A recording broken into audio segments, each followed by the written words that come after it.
Thanks for what you do with your podcast and all the rest. You're doing a great job. Hope everybody keeps tuning in. You get a lot of good info, a lot of insights, understandings of how to get strong, how to stay strong, how to use your strength. You do a great job, dude. You make things better than they are in real life, I think.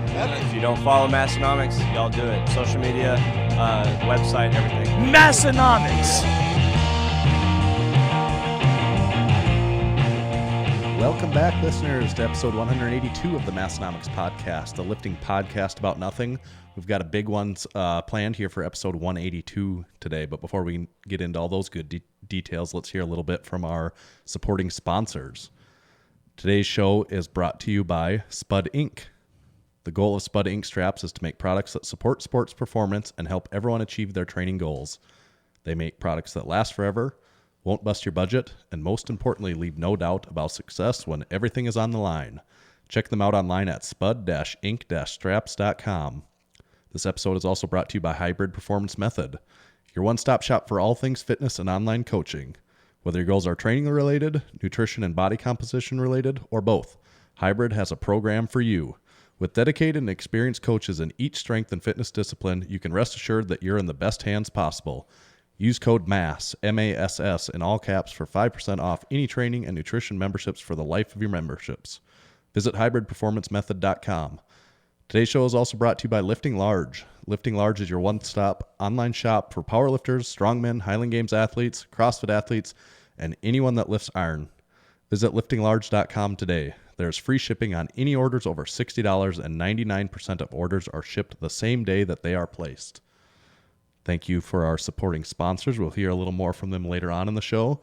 I did say this is episode 182, Tommy. Do you know what that means? Well, it is an even number, so It's got that going in it. It's not prime. It's not prime. Because it's even. If I had to guess, I would say it has something to do with maybe a 3-year mark? 3.5. 3.5. Okay, yeah. This is the 3.5 3.5 3.5. And because it's the 3.5 year anniversary, I got you something really special here to commemorate this event. Yeah, I like that. This is a gift that I got you to celebrate our 3.5 year podcast anniversary. Okay, so tell the people what it is that you've got there. You have to have been at least. It's not a JD Power and Associates trophy. It's not a JD Power and Associates. It's close. You've had to have listened for at least probably 8 episodes now to know what we're talking about here. But this would be the VT Basmati rice packet, and not a packet. It's more of like a bowl. Yeah. Wow. Ready in 2 minutes. Delicate and aromatic. Rice and easy. Yeah. I like that. Yeah. Serve 1 as a meal or 2 as a side. Wow. They were on sale on Amazon for the same price that they are at Walmart, which is $1.50 a unit. Uh-huh. And Walmart kept being out of stock constantly. So my wife ordered me a box that was about yay big that came. I mean, it was like, did you have more than 50 heavy. in there? There was over 50, yes. Yeah. Wow. Several packages. They come in a case. Are you going like through 10. Like one of these a day right now? Yep. 2 servings per container. So you got about 400 calories worth of rice here. Yep. But you say this is the real deal. Yeah, you'll have to try it and see what if I'm blowing smoke or if you. I'm going to. Yeah, the instructions are below there, but all it really says is poke mini holes in it and microwave for 2 minutes. Oh, that's it, huh? Yep. Cool. Dang, I'm excited about this. Maybe you want to warm it up now and just sit here for the whole show and eat. We could. Should I just bring the microwave to the mic to the microwave so we can hear it cooking? Yes, for 2 minutes. Dang. Well, Tanner. So you have to report back maybe next week and I definitely will. I definitely will. Review on VT rice. And while you brought that to the party, I also brought something to the party here. Oh, well, it wouldn't be a party without something at the party. Oh, parties you exchange gifts. Yeah, and so especially for a 3.5 year anniversary. Especially a 3.5 year anniversary. If that's not a reason to celebrate, I don't know what is. So, Tanner, time for the third installment of What's in That Can. All right. Today we are both rocking the Deadlifter koozies. Yeah. Should we get right to it? Yeah, I suppose it's that time. And of course, I sprayed myself in the face again. Got myself too. Well, my first thing is what's the aromatic doing for you? Just smell. I haven't tasted yet. I feel like it's beer, but like with some citrus scent. Now I took a sip. And see, I don't know my beers very good, but that's how I describe it. It reminds me of maybe like Blue Moon or Boulevard or something like that. Okay, not a bad guess. Am I on the right? You are on. So I guess those are wheat. You are on. I'm talking wheat beers is what Yep, it reminded me of. And where this will probably get a little confusing for you, actually, just grab this one out of the fridge, so I don't even completely remember what the whole thing on it. But this is. Are you ready for the unveiling here? Yeah. This is mine too. Dots and Loops IPA. So this is an IPA, Tanner. So we're Really? taking you to the real IPA town, where this one is a little different. Surly. And it is surly. So if you're not familiar with your upper Midwest breweries, this is, it's a pretty big name, but I've toured the Surly it's brewing. really Have you done cool, it? isn't Yeah, it? Yeah. I guess I haven't toured it. I went to the beer hall and ate and did that whole thing, but it is a fruity, hoppy, and bright. So it's as far as an IPA goes, it doesn't have that hard, bitter finish. It is somewhat smooth. But we are at 6.7% here, Tanner, so there is a little bit more. It's got a little bite to it. It does have a little bite, taking you to Flavor Town a little bit. And I guess now that you say that, or now that I know what it is, that it does taste to me more what you said. It does have more of that bitter bit at the end. But after my first sip, it is I still really somewhat mellow, though, as far as, you can have an IPA that has a much more strong finish on it. Well, for me to even suggest what, make my guess that I made at the beginning, that certainly says that it's not your but and it did say fruity something. Yeah, about fruity, So and you I can could notice taste that those, right away. Those real Those nodes. those nodes. I love a good node. Yeah. So that's what we'll be sipping on tonight up in here. I don't know. I really like my IBUs through the roof. Well, this isn't quite. The IBUs are getting up there. We're going up every week, good. Tanner. Good. We'll pump the number up next week. Sometimes I just those are rookie numbers. You got to pump those up. Sometimes I like to just have a chaw of hops in between my lip, just because. Just to know it's not enough. Just to let it. people know that you are about that hop life. Right. Yes. I want people to make sure that they know. Yeah. Yep. And that is what it's like to be a real beer lover, Tanner. So probably the most important part about what's in that can is the style you associate with it. Well, yeah. This is a cool can, though. Actually, yeah, it actually is. But it's kind of got the old school 80s circuit board thing going on with it. Yep. But last week we determined our rating system on what's in the can. Yeah. God, I would have forgot about that already. Yeah. Okay. So do you remember what the rating system is? Yep. How many JD Power and Associates awards we would give it? Yeah. Out of a 5-scale, half awards being allowed. Half awards are allowed. Yeah. I think last week I gave that beer a 3.5. Yep. And I gave it 4 JD Power. Yeah, Associates I think awards. I would give this I'm again torn between 3.5 and 4.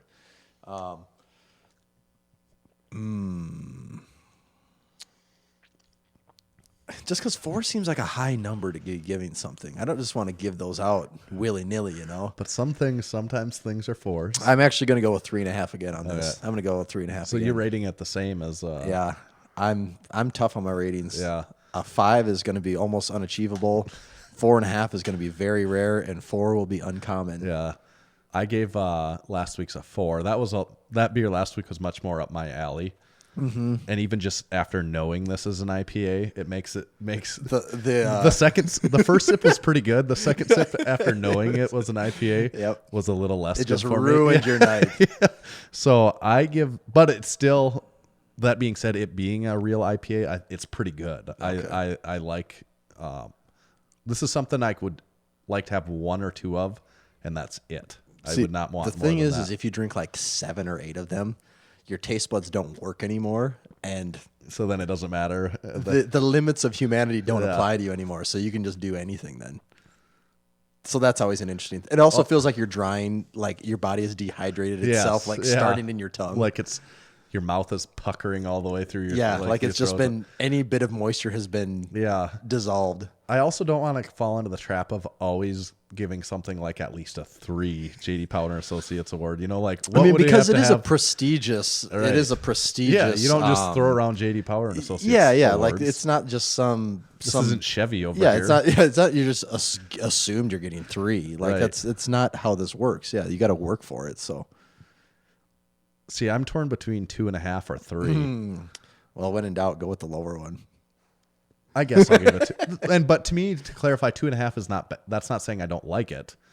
It's just, I mean, it's still getting 2.5 JD Power and Associates awards. It's not best in class, but it's in class. It's probably more of like a Toyota level. Right. Like, Yes. Something that they get because they're not talking about it. No.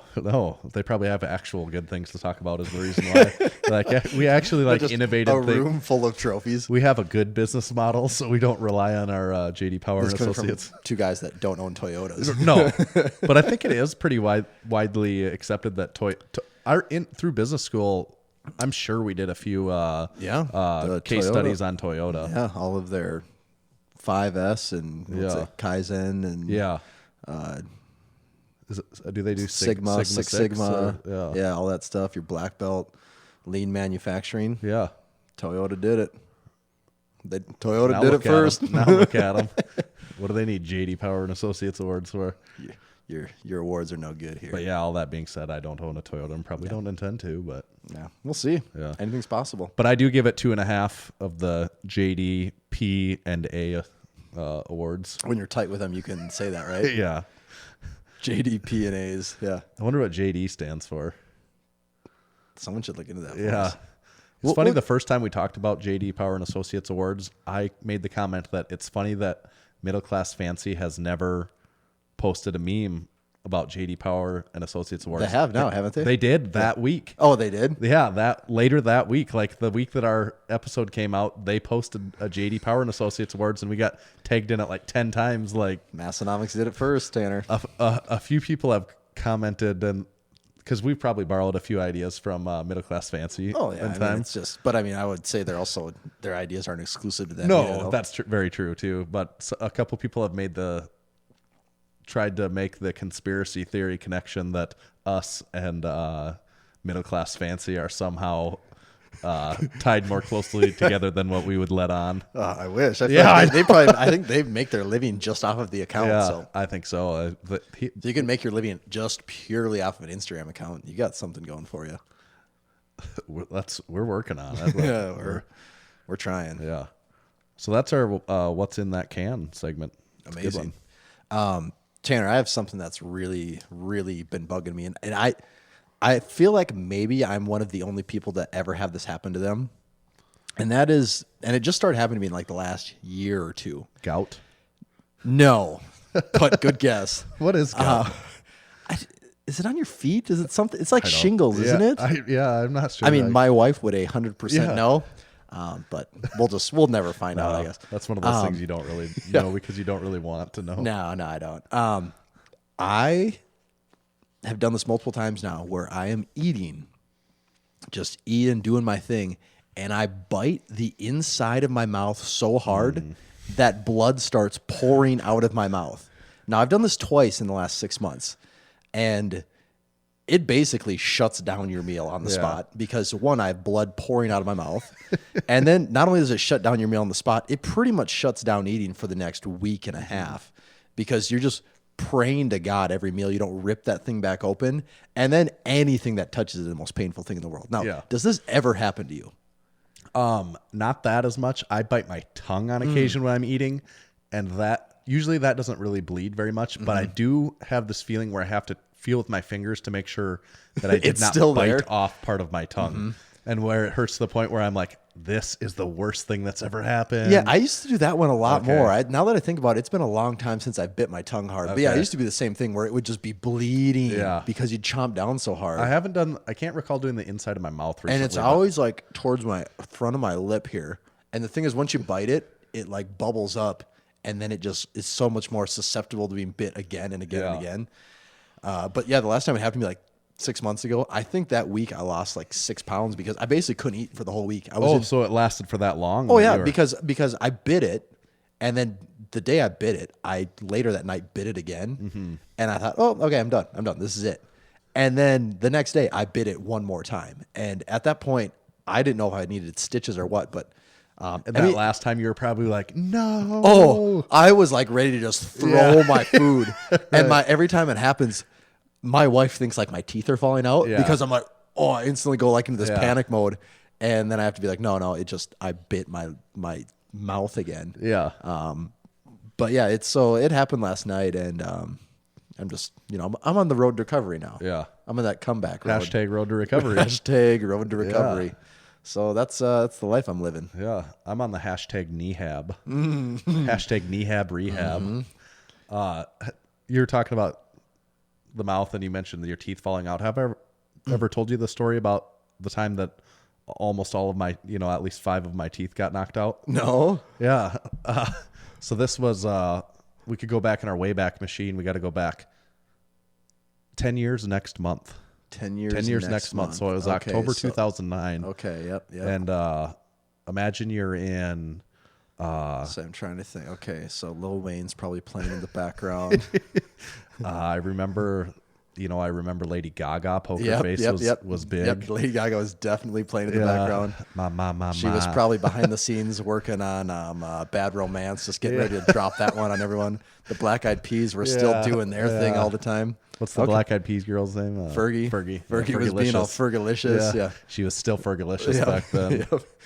Okay, so the scene is set. Right. The time frame is set. The location, I'll take you to a place called Kuwait Naval Base in southern Kuwait. Were you there on vacation? Or? Yeah, it was right on the Persian Gulf. So it was like there's always like this balmy breeze that came off the Persian Gulf.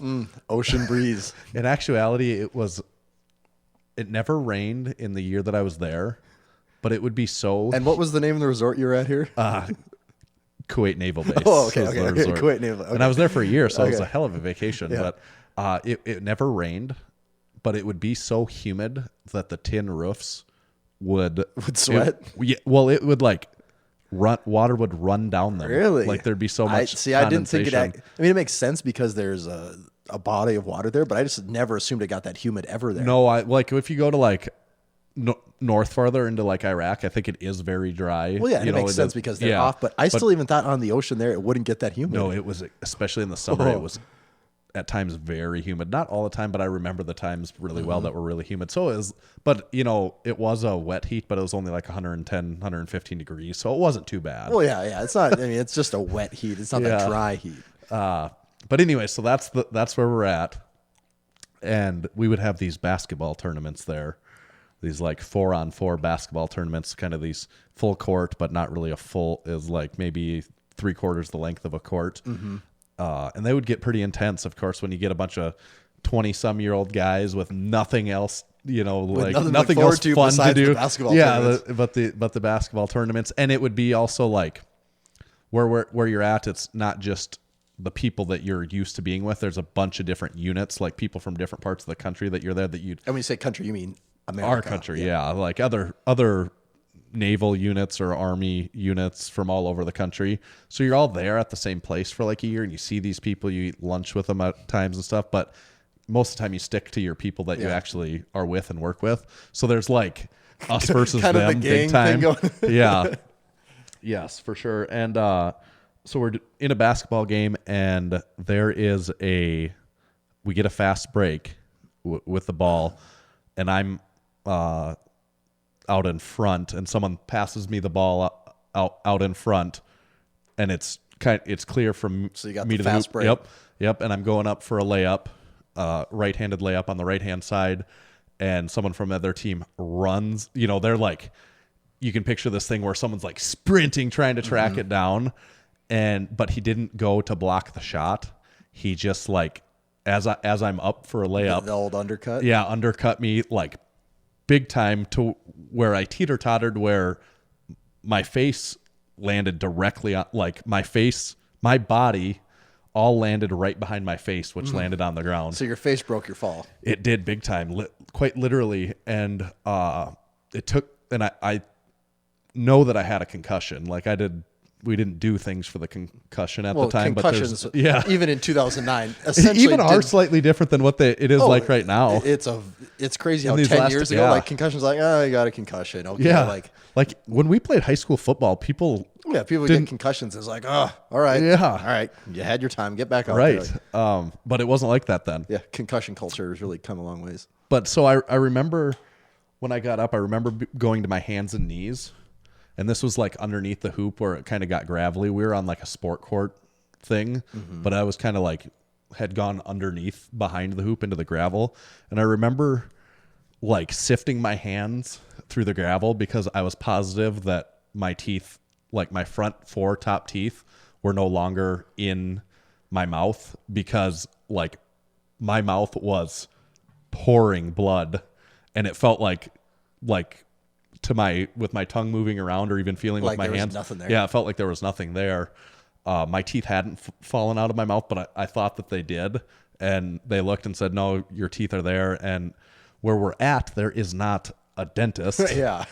So they have to take me to another base that's, I can't remember. Maybe it's like 25 miles away, but it's not as simple as just like getting in the car. They're like, we're going to head down over to the dentist. Right. They have, you have to like get this paperwork filled out and all this crap. I'm sure there's and clearance yes, issues. Yes. And this is in the middle of the night too. And we normally aren't driving around at night all that much. And I was loopy at the time. I was also in like an extreme amount of pain because this was like, maybe I'm not even selling it enough, but it hurt really bad. I would like it wasn't like, oh, okay, my teeth like are on the still in there. The 0 to 10 pain scale, this is up there closer to One a of the 10 worst than- things that has that I've ever done. 30 times more painful than tearing my ACL or anything like that. So we get to the dentist. It's like an army dentist or whatever. And have you ever done the dental x-rays where you stand up and they like put a metal thing in your mouth with a plastic thing around it and you have to bite down on it? Now I don't stand up. Now you just lay in the chair. Yeah. I guess that's how the most recent one I did. Okay. You just lay in the chair. But they put that metal thing in and there. You chew down on it. And they want me to bite down on it. And that's when my teeth felt like they are literally applesauce. And we struggled with that for probably 30 minutes where I was like, no, I cannot bite down on this. So anyways, my front 4 top teeth were all loose to the point where they could manipulate them around wherever they had to. They had to put braces on my top teeth to try to get them to set in place. Really? And they weren't positive if they would stay alive or if they would all die. Dead teeth. So then the week later, or maybe it's even just a few days later, I had to go get root canals in all 4 of those front teeth. Which, if you've never had a root canal, I haven't, but everyone says it's the worst thing. Especially in these front teeth where it feels like they're like drilling into your face. Yes, that is what it feels like, honestly. And I had to do that in the middle of Kuwait City by not someone that's in the military. It was by a Kuwait dentist. So it was a really nice office, probably nicer than most okay. dentists I've been to here. Okay, so it wasn't like he was probably better than most, in all honesty. But it was awful, and they left that brace on for those braces on for I don't remember how long, but to this day, most of those teeth are not in the same position. Really? Like to this day, I still feel those teeth with my tongue, and always notice how they're crooked in comparison to what they were like before. Wow. Yeah.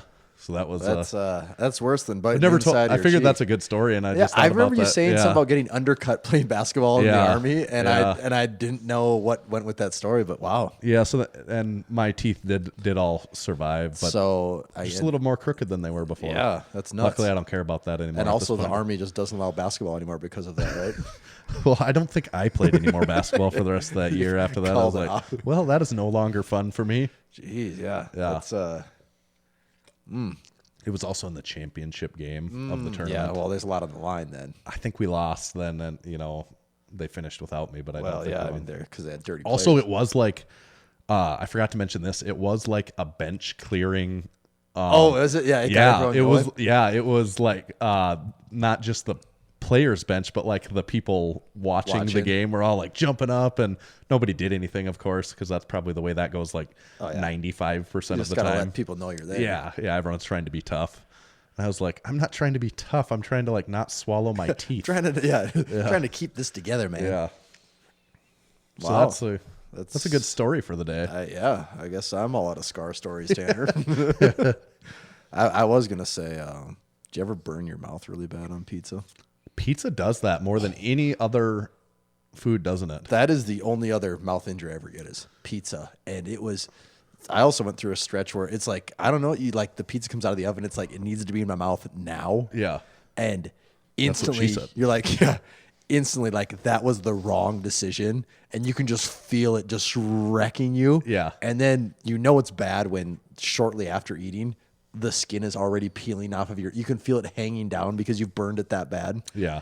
I think I have wised up. It's been a while since I've done that. So I think I've matured to the point where that's not an issue anymore. Right. So, you know, we all grow. Live and learn. Some of us bite our cheeks and burn our mouths. Others of us lose our teeth in basketball injuries. It's all learning experiences. It is. It is.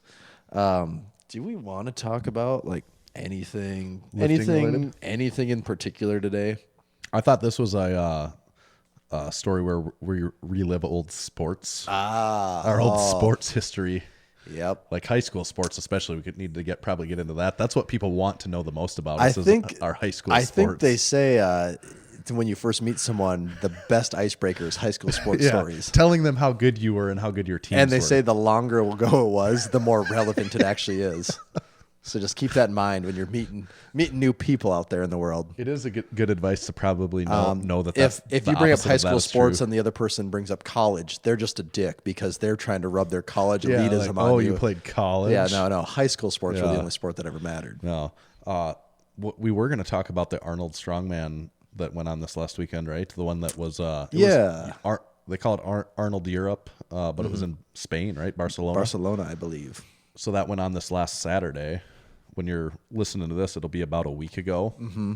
And it was actually, competitor-wise, it was a huge competition in both number of competitors and quality Like of it was competitors. deep. Like Yes. the Arnold Classic in Ohio does not have this deep of a field. World's Strongest Man doesn't have this deep of a field, I don't think. This is, quality of talent here is on the same level of World's Strongest Man finals or the Arnold Columbus, Ohio. Like there's some differences. Thor wasn't here. Yeah, yeah. And there's some names missing, but just They're made up by other big names that just looking through the list. If you follow the sport at all, there's probably only a couple names where you're like, I'm not sure if I know that one. Where on any given day, a strongman, competition can have half the names. Like you might not be familiar with them, but this was a pretty deep field for sure. And there was 17 lifters. I think there was 18 and one guy didn't compete maybe, but there were 17 competitors in there. And that's a big field too. And it was a particularly interesting one for us because Massenomics lifter, Big Brad, Night Moves, Neitzel. Big Brad, Night Moves, kind of fat, kind of strong, Neitzel. Got to get the name right there. Yes. And who he's been on the podcast 3 times was competing in this. This was his first professional show, I think. Because, like everyone knows, after you do 3 Massenomics appearances, That's qualify when you get to for go for your Arnold professional Spain. Arnold. Yeah. It's just kind of there's multiple roads to get there. So there's a few people that have done 2 Massenomics podcasts that are really trying to get in that 3rd one so they can compete at the Arnold Spain. Yep. And Brad was the one to step up to get the 3 in. So congratulations, Brad. But this was his first pro show, I think, right? I think it was his first. As far as I know, yeah. He won USS Nationals super heavyweight this year. So because of winning that, he was automatically invited to this, and I think they kind of paid his entryway and helped him get there and stuff. So pretty sweet experience because just some of the people competing in this: Brian Shaw, Mateusz Kilkowski, Mikhail Shivlikov, JF Caron, Belshak, Jerry Pritchett. You said Brian Shaw, right? Yeah. Martins couldn't compete. He was going to, but he was injured, so he wasn't competing in this one. Novikov. Yeah. Heinla. Yep.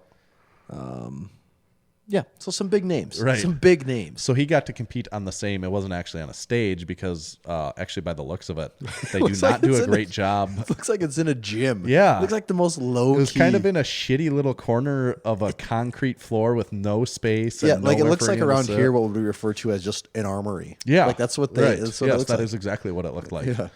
Which that's kind of disappointing, I think, a little bit for these people. Like, Yeah. is that really, if Brian Shaw comes, that's where you're gonna put him? It's just kinda- it's weird. Yeah, it's just an odd setup when you see it, but maybe that's just how things are in Europe. You're I don't know. right. But anyways, though, so all right, you're looking at the competitors.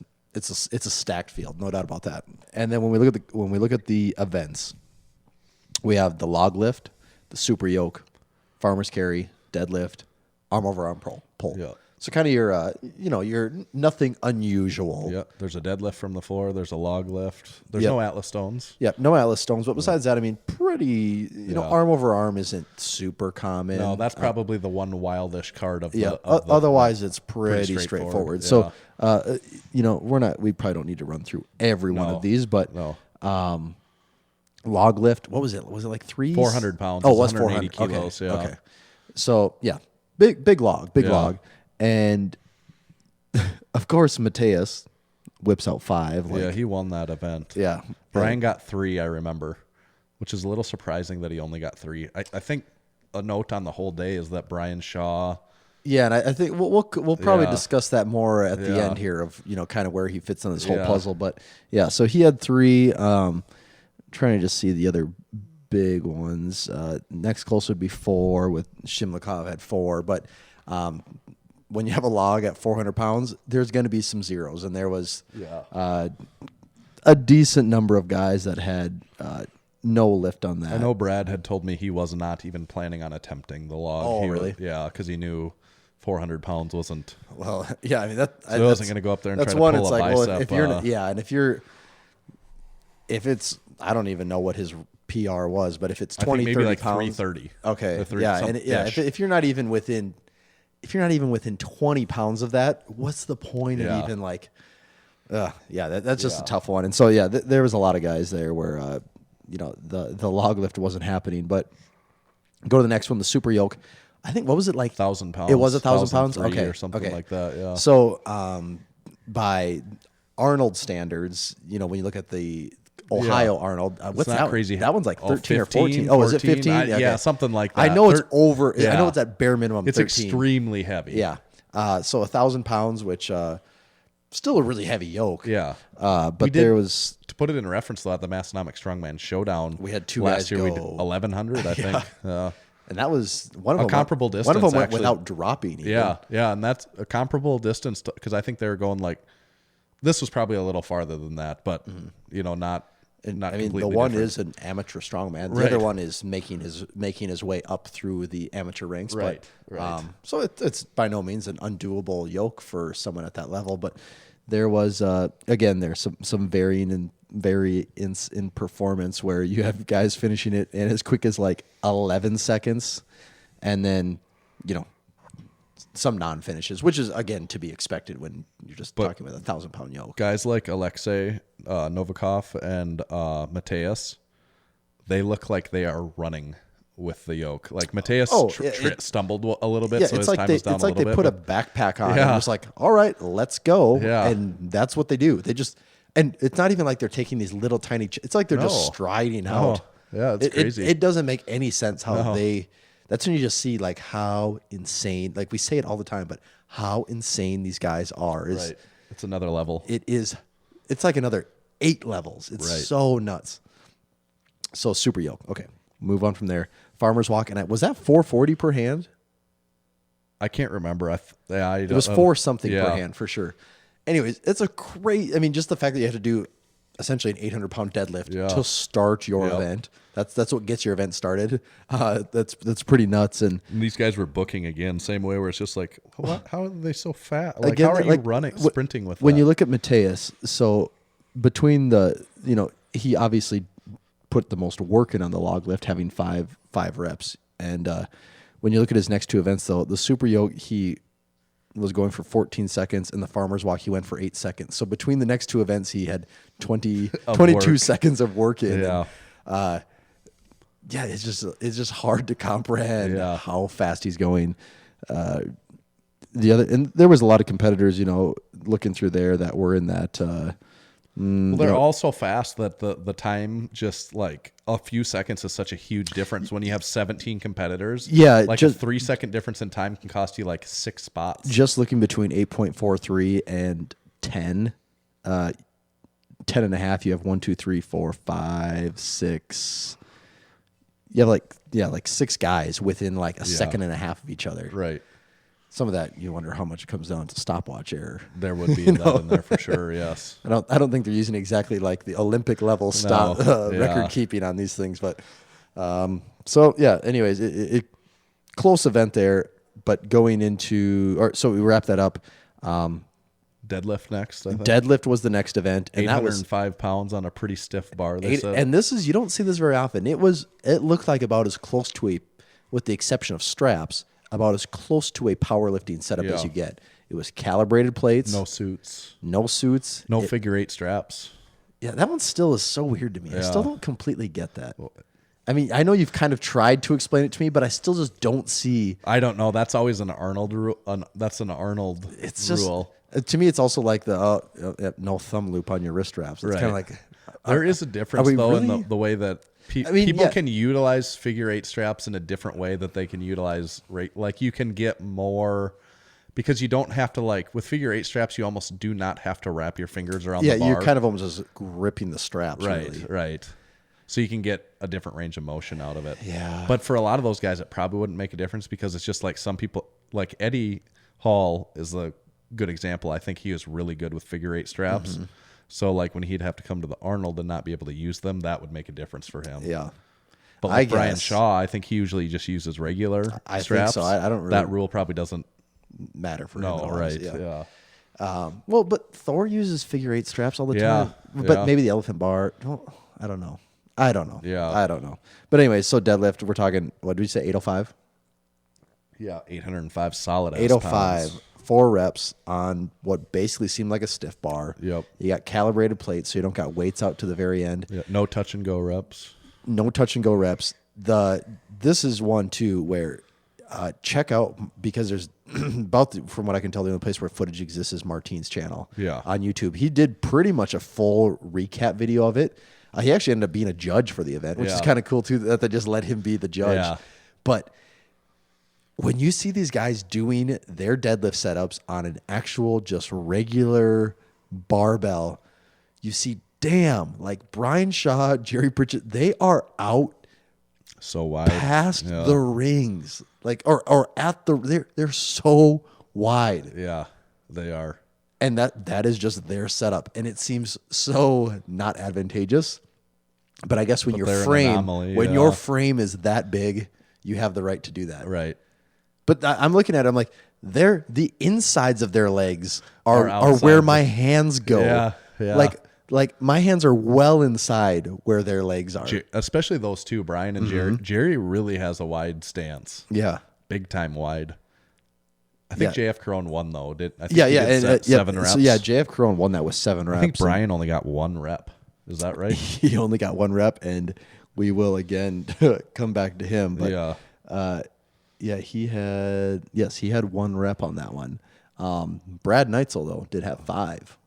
Sorry, 4. I think he tied Mateus actually with 4 reps for like 7th, 8th place somewhere in there. Yeah, so I mean that was Brad definitely. I think you could ask him; he would say deadlift is his best event. Yep. And yeah, he showed up there. He put up a really good performance. But 7 reps is JF Crone. Like that's a real deal. Yes. 7 is putting in some work there. Yes, it is. 7 reps at 805 pounds. Yeah, pretty crazy. It's just like so hard. Like, does anyone is there ever a recorded instance of someone in powerlifting do 805 conventional, not touch and go reps?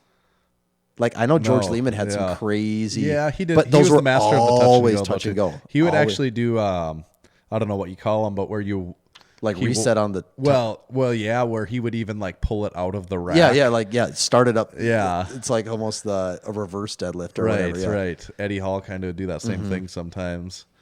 And I bet Lehman did like about that number with that much weight, but it's of that and doing it that way. I'm thinking like Forsaken Warrior done a few reps with over 800 pounds, but nothing like 7. He's one of the big conventional guys that comes to mind. But it is a crazy performance to be doing something like that. And then finally we go into the arm over arm pull, which this one was They had basically like a weighted sled. Yep. And you put the rope onto it, and then you are all the way on one end, whether it's 30 yards or however far the distance was, and you have kind of the platform in front of your feet. You're basically sitting on your butt. Your feet are up against a wood platform, and that's what gives you your leverage to push and pull this rope towards you. Yep. And some of these guys, once they got that sled moving, like once they broke it from the friction of the ground, it's like it was on skates. Like they were just pulling, Mateus especially, was just pulling this thing like there was nothing to it. Same thing, Novikov was really ripping it too. But yeah, I mean it was so that's your 5 events. And right. So looking at the placings then, we got Mateus in first with 80.5 points. Novikov in second with 78. So pretty close. Then we see kind of the first drop with JF Caron at 71. Shimlikov then 64. And Jerry Pritchett at 57. So that's where we have the standings. Tanner, we should read some ads quick before we go into the next before one we here. finish out that. Yeah, do you want me to take this away from you? Yeah, You can let those people know. The Massenomics podcast is brought to you by Spud Inc. Straps. Check out their adjustable belt squat belt. It is perfect. It is the perfect belt for any belt squat machine and home gym belt squat setup. Ready to ditch your gym's bucket of belts? Tall athletes, short athletes, and even big guys can now use just one belt squat belt. The Spud Inc. adjustable belt squat belt is designed to accommodate lifters of any size with just the pull of a strap. And because it's from Spud Inc., you know it's the most comfortable, durable belt out there. Check out Spud Inc. online for the adjustable belt strap belt and other great products at spud-inc-straps.com, and be sure to follow them on Instagram at Spud Inc. Straps. We have the regular belt squat. Yeah, that's what I was going to ask about. I actually had to look this up because we have the regular one, and if you've ever tried a belt squat without it, you realize that belt squatting without it is a complete joke. Like yes. you need the Spud you need Inc. at belt the squat bare belt. minimum the Spud Inc. belt squat belt Yeah. if you have a belt like the belt squat. That is absolutely essential.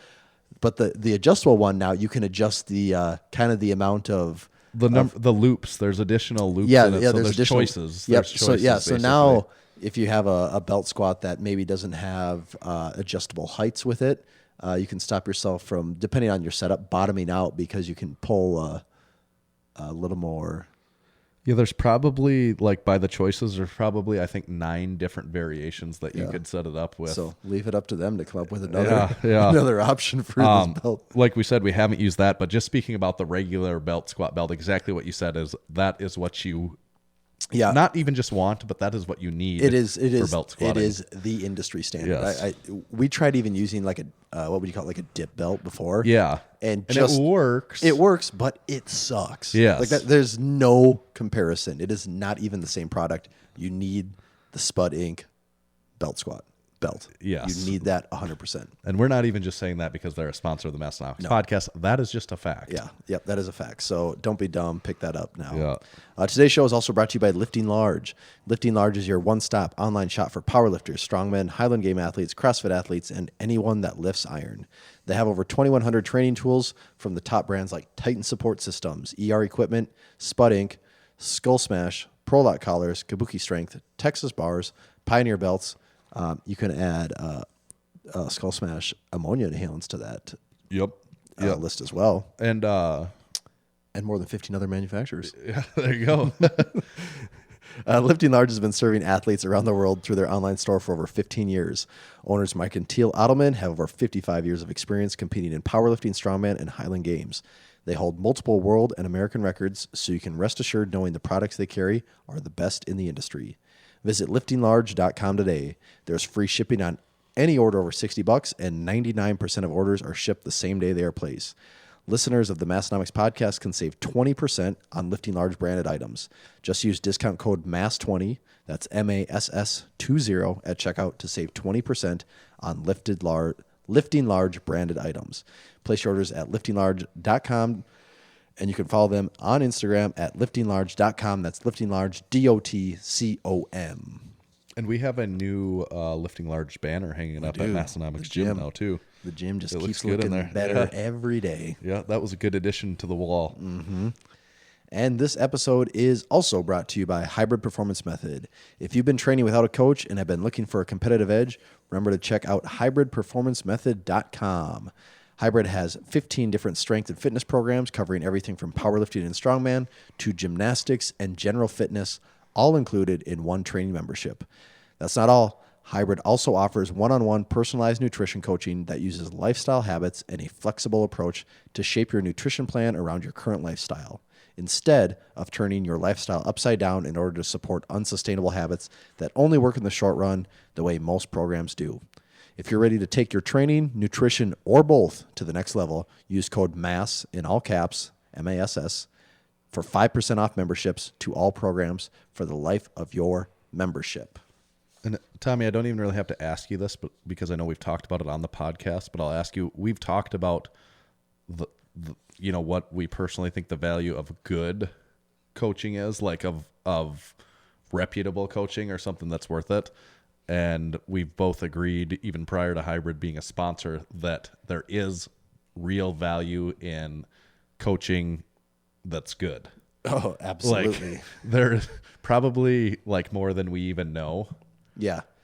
Oh, 100. Yeah. Yes. Definitely more than we know. And, we'll probably talk about this at some point where we're just going to complain about things that annoy us about the fitness industry. But that is one of the things that really is so, like, the more you pay attention to stuff, that just the fact that someone is strong or just the fact that someone is lean all of a sudden qualifies them to be a coach. And it's like, it just couldn't be farther from the truth. Right. Well, and I do believe that Hybrid Performance, when it comes to that, they not only do they talk the talk, they walk the walk, and they live the life with all that. So and they have the team behind it. Like if you look on your website, and like the team that they staff, it's like, oh, well, this is this is a real business. It's not this five isn't just interns. This isn't just something that I have to pay, to monkey around to even get them money, and then it's like they're just sending me something that they got sent from someone that they paid, and this and that. It's a legitimate business. And I just think that there's actual real value there. So like if you're thinking about paying money for that service, like if you're thinking about paying money for nutrition service, why not go to someone like that? Yeah, exactly. So now you know. Now you know how we feel. And you can save 5% by using our discount code. That's right. So what could be better than that? Nothing. Saving money. Literally nothing could be better than that. No, absolutely nothing. So don't even think about it. No.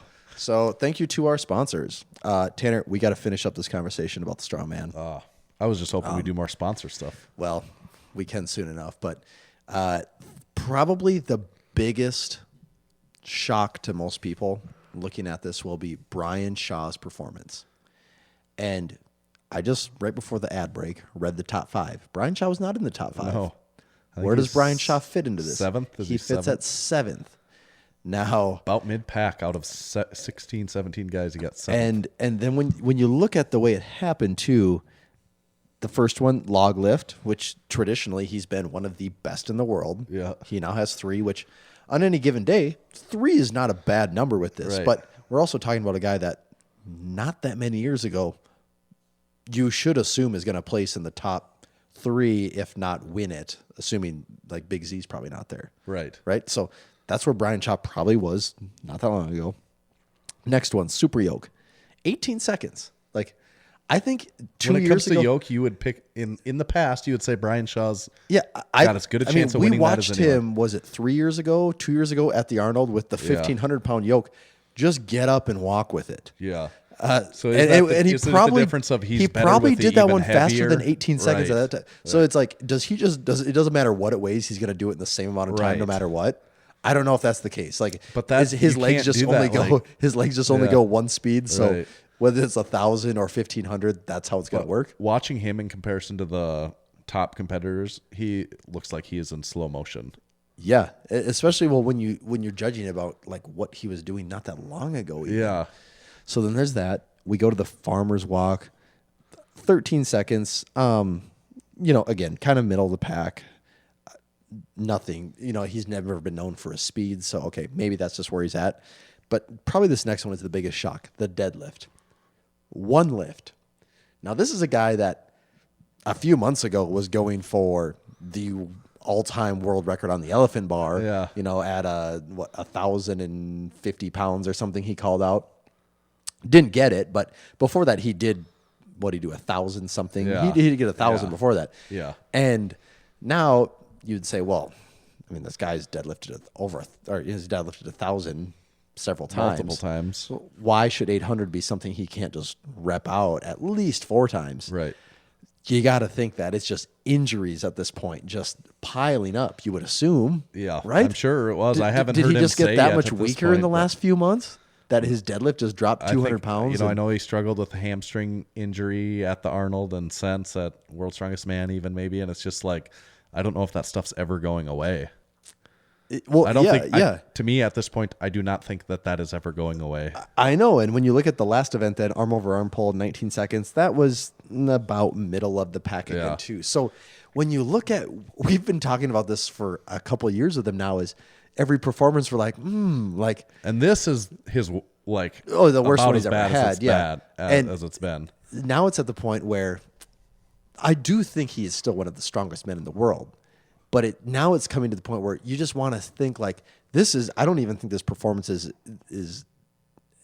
gives any clue as to how strong he actually is. Right. Like, I don't think this is a true test of what his performance is capable of, because I think that He's injured. Yeah. I All the time, want to yeah. think it's injured. Like, I don't want to think that he's gotten just this much weaker Right. over the course of the past year. And I know he said he lost about 20 some pounds And that was another big one, but purposely. Yeah, know, but because if- he, but but he if- wasn't faster. Well, he lost that much so- weight yeah, to so get that- faster. He was not faster. He was just as slow as. yeah, you want to ever. think if you're losing weight, you're getting leaner and meaner Yeah. and just a better version of yourself. But if you lost weight and you got worse at the sport you did, it's like, well, that also wasn't a good move either. Like, Right. And I would assume for him, losing 20 pounds means like I quit eating a little bit for like a week. Yeah, Like, right. I would assume the weight just falls off of him, with the type of stuff they're doing. But I don't know. Like, you just really think does he need to take a year off? And if he takes a year off, are we going to be Then like, we're back at his stopwatch is already ticking. Well, there's yes, again, that is the thing, is if he takes a year off and just gets all healed up, are we back at Brian Shaw of like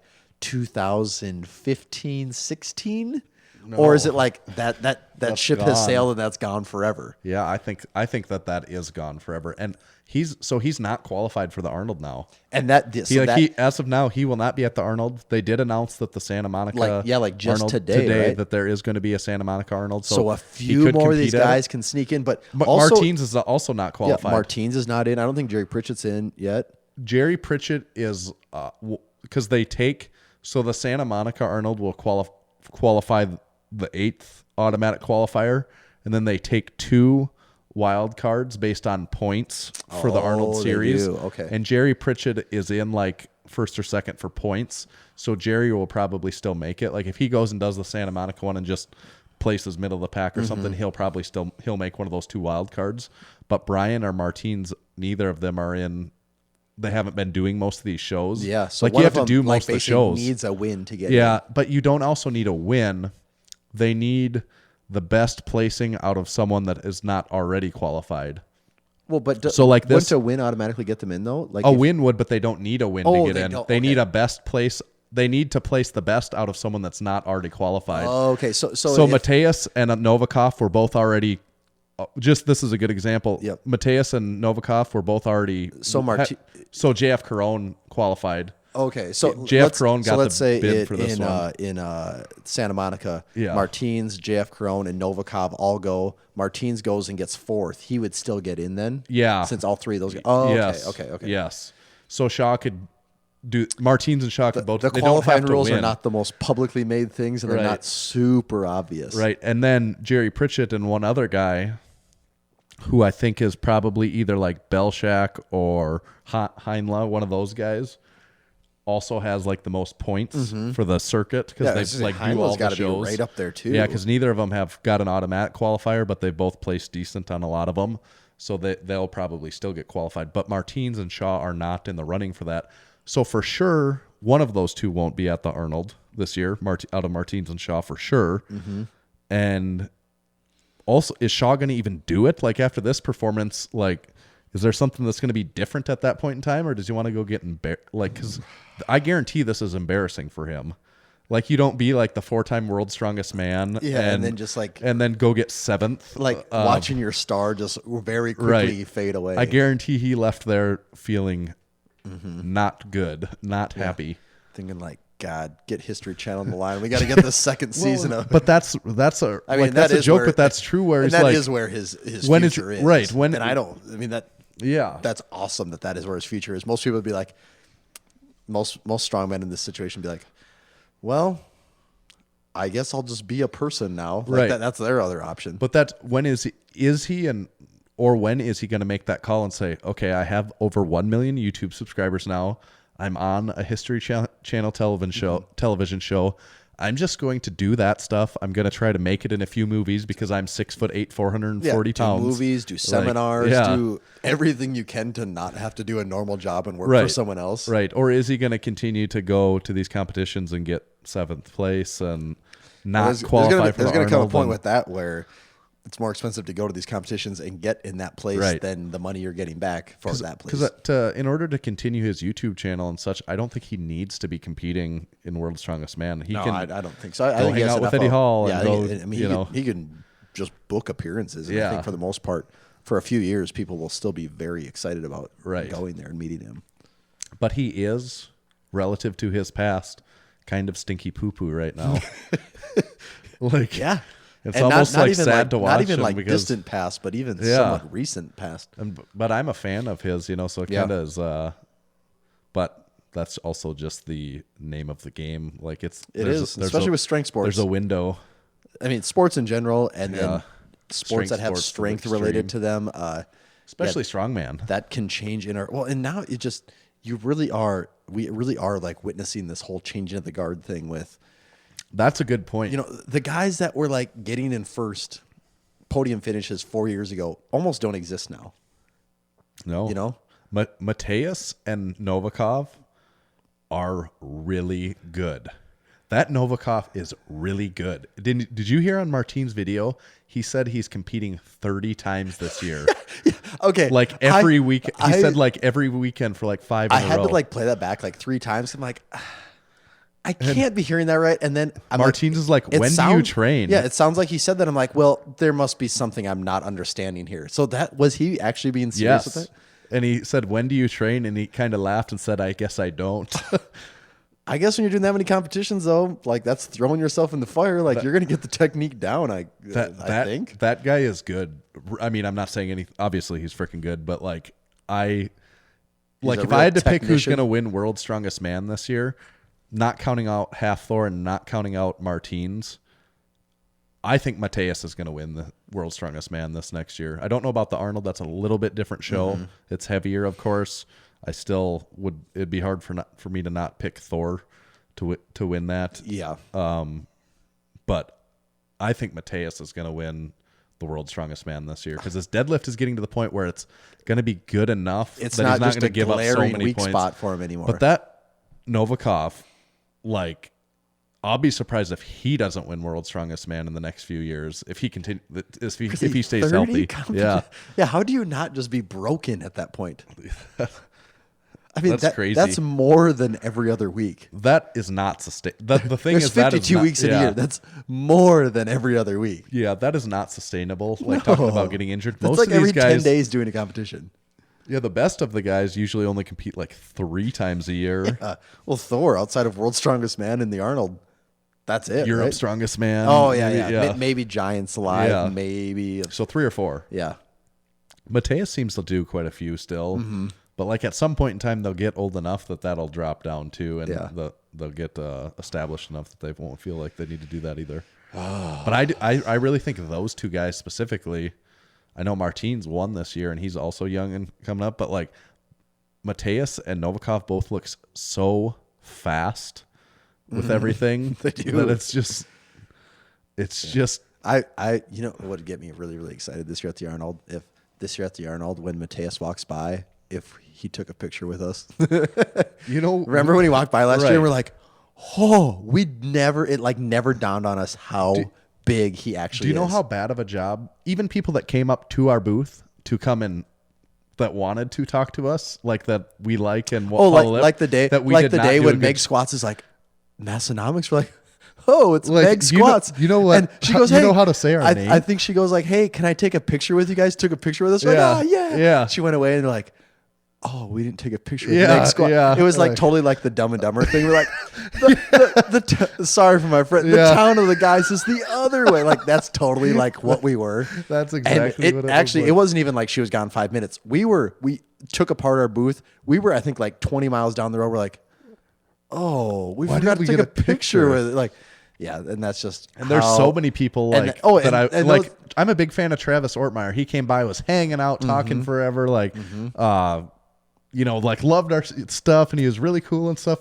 Didn't take a picture with him. Yep. But like at the time, it's just we were you're- just like brain dead. We and were also turning into it's- zombies, right? And it's just and you really get fun. desensitized to the whole thing. Yeah, you do definitely get desensitized to it. And I also like just appreciating the getting to talk to. Like actually talking to them that you kind of forget There about. was that one point when in the booth, like we're just sitting there and like Perseus is chilling and Pete Rubish Pete is Rubish sitting is hanging there, out in the booth. and I don't even know who else is in we there. did get a picture with Pete Rubish Oh, and we Perseus might, and stuff. but yeah, but they're all just sitting there. And I'm Yeah. like, oh, me 4 years ago watching YouTube would have just lost my shit like, if I was like, Pete Rubish is in our booth just Yeah. hanging out for 30 and like minutes. we're just busy doing other things. Like We're here working, asking Pete to step out of the way so he can grab a and he's shirt. like, oh, sorry guys. Sorry. Yeah. Like, yeah. So it's just weird how that can change like so fast. As Pete is having, this is something he talks about his YouTube channel, so I don't feel bad about calling it out. But as Pete is talking openly about different steroid decisions and like, and we're just sitting there like, Just caught in the crossfire. Sorry, man. Trying to sell this parody-inspired shirt. Don't mind me. yeah.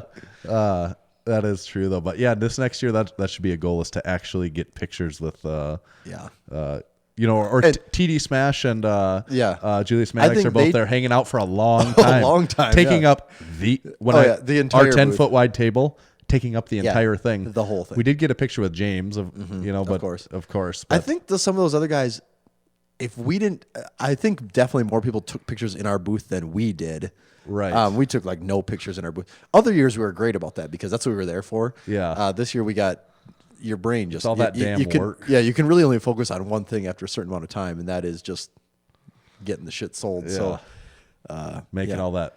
we'll have to lift try. shorts We'll have to cash. try and. We even had this grand idea that we're gonna get people to sign a belt and all this stuff, and or a shirt, and That's still a good idea. and that fell apart within seconds of being there, and it never even thought about it again.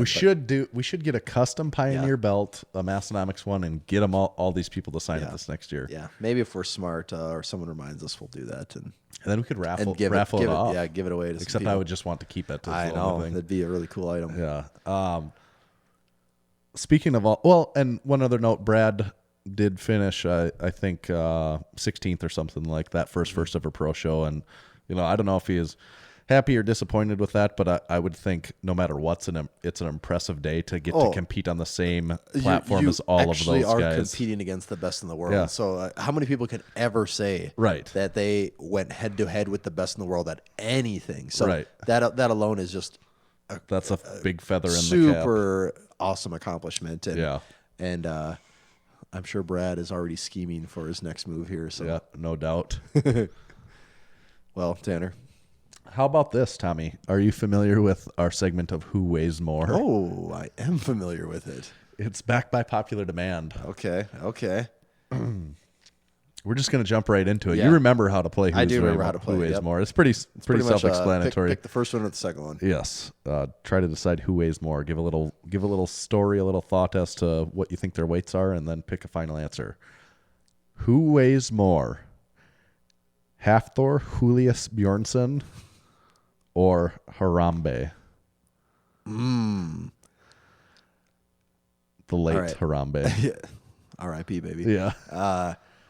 So Hafthor we know is right in that 420 to 440 area. The fact that Harambe is a gorilla makes me want to say he weighs more. I could be wrong because I have no idea how much a gorilla weighs, but I really do want to think Harambe weighs more. Harambe weighs more. Hafthor, I put down at 430, 435. Okay. It does depend on The day. where he's at. Right, that same thinking of you. Harambe, they had listed at 440, 445. Really? So not very See, close. I thought if you had told me to guess, I would have said 550. No, very within, give or take 10 pounds, Okay, depending on where Thor's at. Harambe has 10, 20 definitely at pounds, one maybe. point in his life weighed less than. It is very close. Wow. Did not know. I just assumed gorillas were over 500 pounds. And maybe Harambe was not a very large gorilla. I would assume he was a very large gorilla. Yeah. He was Harambe after all. Yeah, that's true. Okay, so you were right, 1 for 1. Scoreboard. Who weighs more? Taylor Atwood, you're familiar, or Tom Cruise? Taylor Atwood, I think, is around like 160-ish, whatever that weight class is. I think it's like 163, I think. So I would assume he's right at the top of that weight class, about 163. Tom Cruise, a little man.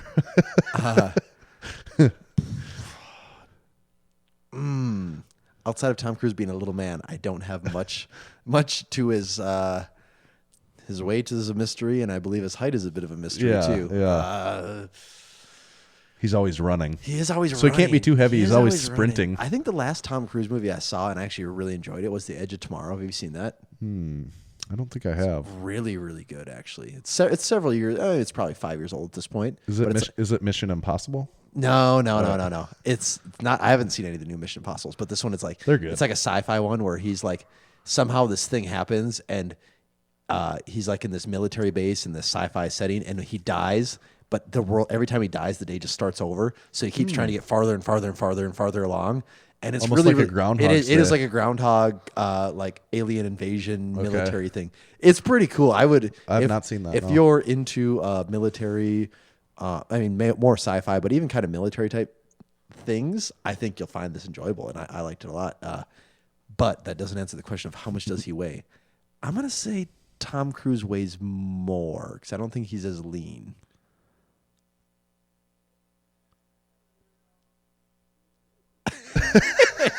Just seeing how long people might think that the podcast just died. Yeah. Taylor Atwood actually weighs more. Really? They've got Tom Cruise listed at about 150. You were right on the nose on Taylor Atwood, 163. 160. Okay. They've got Tom Cruise at about 150. I think he's pretty short. Like he must be. Pretty I think short. he's like 5'4" or 5'5". Okay, I don't know. Then that would be. I can't remember, but yeah, that's the thing. Yeah. Is I just don't know how tall he actually is. We've got Taylor by about 10 pounds. Taylor's going to beat by about 10 to pounds. me, 150 is such a small man. Yeah, it Such a is. tiny little man. Yeah. Yes, it is. So you're 1 for 1. This last one is for all the marbles. Nothing matters up to this point. This one is a boom or bust. We want the marbles. This one's not going to be easy because we get into this weird thing where there's huge discrepancies in heights and widths. It's like last week the one that busted people was Yuri Belkin versus Kevin Durant.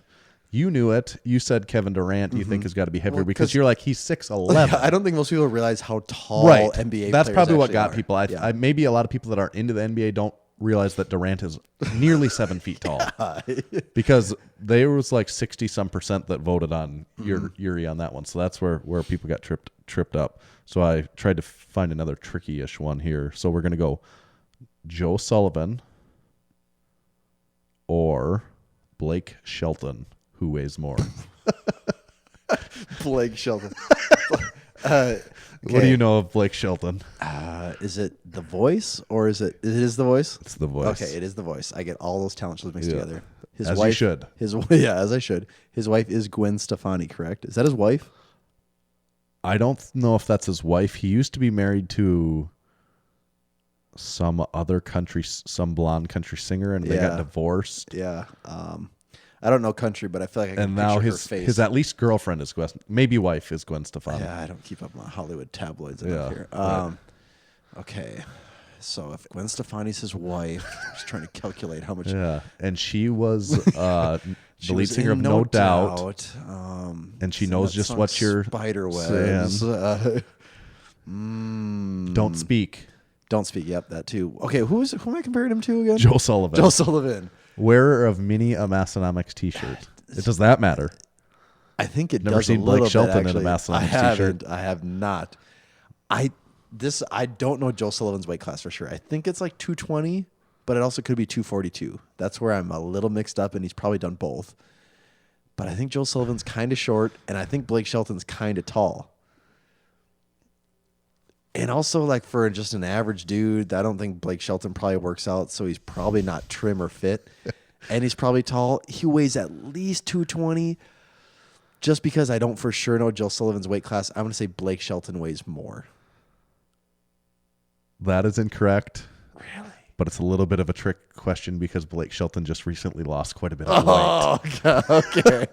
We've got Joe Sullivan, and also you are exactly right on Joe Sullivan. Competes in both 220 and 242. Last couple meets, maybe he's competed in the 242 and has been right towards the top of that. So we've got him right now as about 240. Blake Shelton reported now at 212 because he has gotten much more svelte. I guess the divorce and the new Gwen Stefani thing, and Gwen said, "Don't speak, just lose weight, just lose the weight." Yeah. So we've got Blake at 212, but I think Blake Shelton is like 6'3".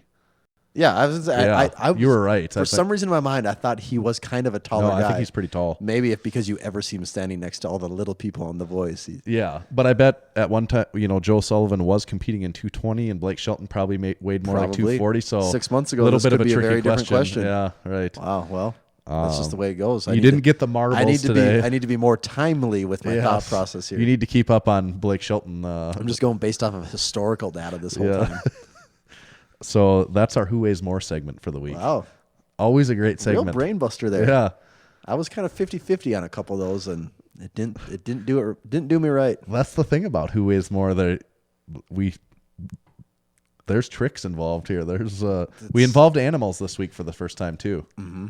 Harambe. Yeah, got to open up the field. Harambe got to be the first animal. No surprise there, really. No, yeah, I think anyone could have saw that coming. Mm-hmm. There's only so many people that I could have pit Harambe against to even make it to where it would be even Harambe versus Joe Sullivan. Was Harambe a gorilla or a chimp? I can't remember. Joe Sullivan's kind of in that same boat. Did we want to? Oh, we have a podcast review. I'd like to go over that before we freaking before do we this forget. thing. There was a 5 out of 5 star podcast review, and as always, we want to encourage you to leave podcast reviews on Apple Podcasts. Everyone always asks me if there's other places they can leave reviews. I think it's usually Android users that say, I don't have Apple Podcasts. Can I leave a review somewhere else? To my knowledge, my answer is maybe. I don't know where, and I don't know how to. I think on Stitcher you can, but that's kind to of be like honest, no man's land. To be honest, I'm not going to know it or be able to read it. You could do this. You could write a message and just screenshot it and send it to us, and we'll read that. Yes. We don't really care what platform it's on. We'll just read it. Right. As long as it's 5 stars. As long as it's 5. Power Yeah, you just have to figure out how to put 5 stars in the description, Right. and we'll read it. Okay, so this is from EMYRS8, Emmers8. The title cuts off, but it says, Ald Greg gives 2 out of 2 SPA. So I don't know what that goes to, but I'll just get to the nuts and bolts of it here. Old Greg? Did you ever know the YouTube video? No. Oh. What is that? It's, I can't even remember it. Okay, so I really didn't know what this meant, but now I guess you have some context. It's like a YouTube thing. It's probably been... What would he rate things as? Because he says 2 out of 2 I don't remember SPA. it old enough. I just remember Old Greg. I just remember the YouTube thing of whatever the hell, if he's like a monster or whatever he is. I can't even remember what he is now. Okay. So they do say 5 out of 5 stars. Massenomics, the segment podcast about lifting. That's really an interesting that's an interesting twist on the whole thing. The segment podcast about lifting. Although the host would state they covered no ground in almost 200 episodes, they have pro-generated a new genre of podcasts that only cover minimal useful information each installment. At an hour long each, the enjoyment given by listening is worth more than a pair of lift shorts. Wow. Bold claim. Good review. So thank you for that 5-star review. Yep. Very good. You too could be read if you give us a 5-star review. Now, are we to the underrated, overrated segment of the podcast? I think so. We're actually an hour and 14 minutes in right now. So what? We are booking over here. What? And that camera is still running. Yeah, that's what I had to look up. What the hell's going on? That's going to be right now? redlining very soon here, so we better get to this. We'll review last week's quickly. We did MLB, Major League Baseball. People said 65% overrated. Almost surprised it wasn't higher. Yep. Cardio training, 69% overrated. That still shocks me. Yeah, I get people don't like it. Yeah, right. I feel like people are answering, do you like it or not? Yes. So I think if you looked at all those people and said, is cardio really overrated? I don't think it is overrated by definition. Massages, you said very, very underrated. That's the people voted 77% underrated. Mm-hmm. Not surprised there. Now the wild card. The This is wild the card, one. the most This is the interesting one I one. want to know. Yeah, Limp Bizkit. I really didn't know what way this was going to go. When I voted this morning, it was at 50-50. Yeah, we're 52% overrated Wow. as we speak, but that could fluctuate. And that's about as close as it ever gets, isn't it? Yep, that is. I guess that's why we had a hard time knowing, because it really is close. Mm-hmm. I don't know. I kind of think they're underrated, but I don't know. What did you say? Do you remember? I said underrated. Okay. It took me a while, but I said underrated. Okay. Are you ready to hop into this? We could skip underrated, overrated, but can we No, really? we can't break that streak. No, now. we can't really do that. We cannot do that. But we will just jump into it, maybe bypass the rules in sake of trying to outrun our video camera battery right here. So topic number 1, overrated or underrated on episode 182 of the Massenomics podcast. Best Buy. The store. So where you would say Best Buy is overrated is, well, you just buy everything online. That's what Amazon's for. That's what Amazon's for. Where they're underrated is that how often do you get to see any of that shit in person now? Mm-hmm. Like never. Like I went into a Best Buy for the first time in a really long time a few months ago, and I was actually shocked. Like, God, like this is the stuff you see on the internet, but never in person. Yeah, And it yeah. was kind of weird because you just Like, don't. I can touch it. Yeah, you just don't get to like actually. Oh, that TV that I wanted to buy that you just click because you read a review and saw the picture online. You can actually see the real picture in person. I kind of think that that's underrated. I mean, I know as a company they're not doing the best, but I think they're underrated. One, just for the fact that they have a physical presence, so you can see some shit. And then two, once they're gone, I guess that means Amazon can charge whatever they want now because no one's left. Are they our last electronics defense against Amazon? Right? Yeah, that's kind of true, I suppose. I think they're the last retail. But defense. Amazon, the way Amazon works, I think they, are they not competition within Amazon itself? Like they're being able to be different sellers of the same product, or not really, or is not that the way it works? I don't think they're a seller. Okay. No, I don't think Best Buy. Like you're saying, as a seller on Amazon, or No, of just Amazon being made up of more than because cannot. you're saying there's like competition within Amazon itself, so that's like one distributor couldn't just jack up the price because then people would just buy it from someone else. But it just goes right back to it's still buying through Amazon. Right. So Yeah, the they still have second the market the cornered. second Amazon decides like, well, this seller violated our terms. Right. You're Yeah, not on yeah, Amazon yeah. anymore. You're Yeah. done. You're still in their ecosystem. So you do have a point there, but I still don't completely buy it. Yeah, I'm gonna say Best Buy is underrated. All right. I think everyone else abandoned them long ago. So Yeah, they're not quite Blockbuster yet. but- they're not quite Blockbuster, but they're doing everything they can to get there. Underrated or overrated? Cooking shows. Cooking shows. Could be Food Now, Network. Probably this Food is Network. tough because I We're lumping them all into one basket. personally cannot stand cooking game shows. Like, let's take something that's good and fun and like should be fun, and it's like a time for family to get together and discuss and talk about things and catch up on your day and make food and partake in this communal experience.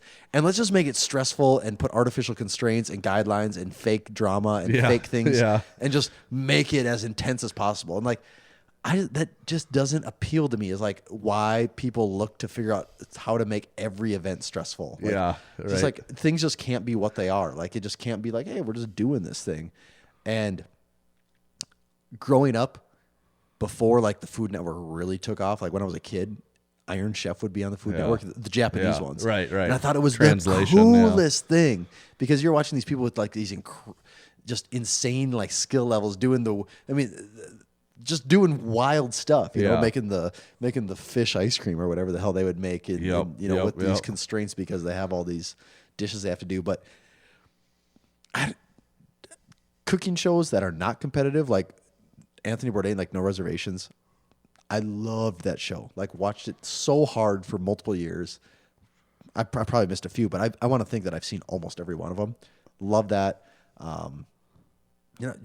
And like Netflix has a pretty good like Chef's Table.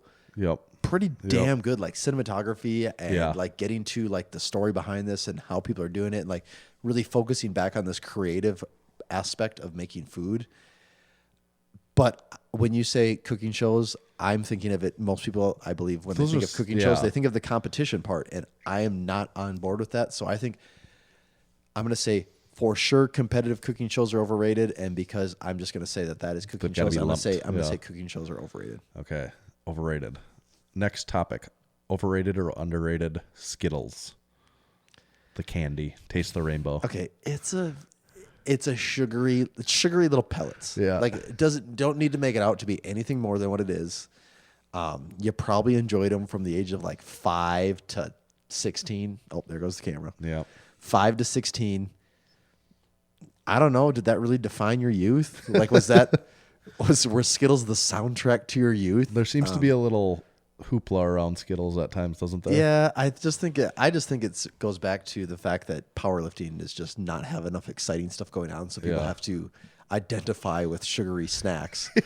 As lame as that sounds, It really does sound lame when you say it out loud. yeah, people have to tie their identity to their unique. I'm using air quotes here because the video's dead, so I have to Tell that you're tie a certain sugary snack to their unique identity to stand out from the millions of other people that also go to the gym and lift weights and don't have to talk about it in ways that make them special. But yeah, Skittles overrated.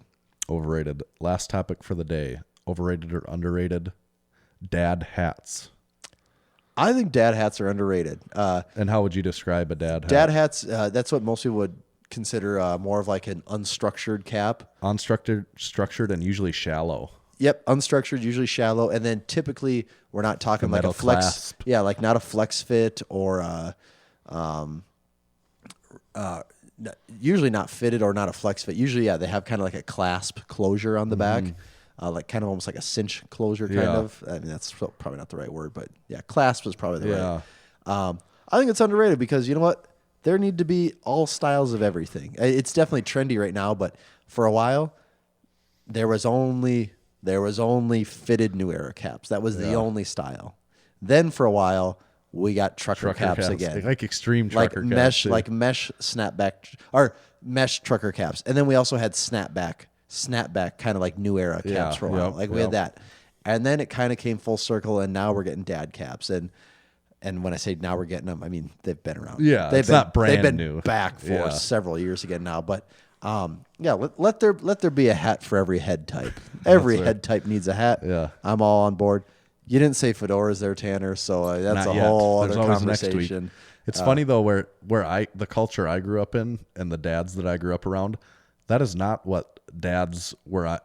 It In was the more of like agriculture. a trucker style. Yeah, or- not a truck, not a high front, but mesh back because they're working outside in the summer, and mesh back and snaps. That's what dads wore where I came. You know, I don't remember really any dads wearing what is called a dad hat. Yeah. They were like, we really don't sell a hat quite like it. No. We sell our lift hat, but that has like too high of a front. That's not probably quite right, but I believe crown is the technical okay, term. okay, too high of a crown, yeah.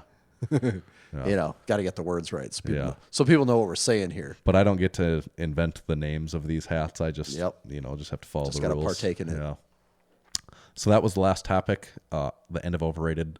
Underrated always brings us to the end of the show, especially when we're this far into it. It has to bring us to the end of the show. We even have some. I have one point here in the notes that we didn't even discuss, but we're guess getting that's what we're we getting have. quite a ways in. So Yeah, I guess that's what we have 183 for. you know, yeah. This could have been the last episode, but because we have one more thing to talk about, I guess we'll do 183. I guess we'll do 3.5 more years then. 3.5. That would make us 7. Here we come. All right. Last notes would be make sure to like us on Facebook, subscribe to our YouTube channel, and then also go to our shop, massenomics.com/shop, and buy all of our stuff. We just restocked our lift shirt, so we have that available in all sizes, extra small through 4XL, and we have Restocks. 3 brand new shirts on the way.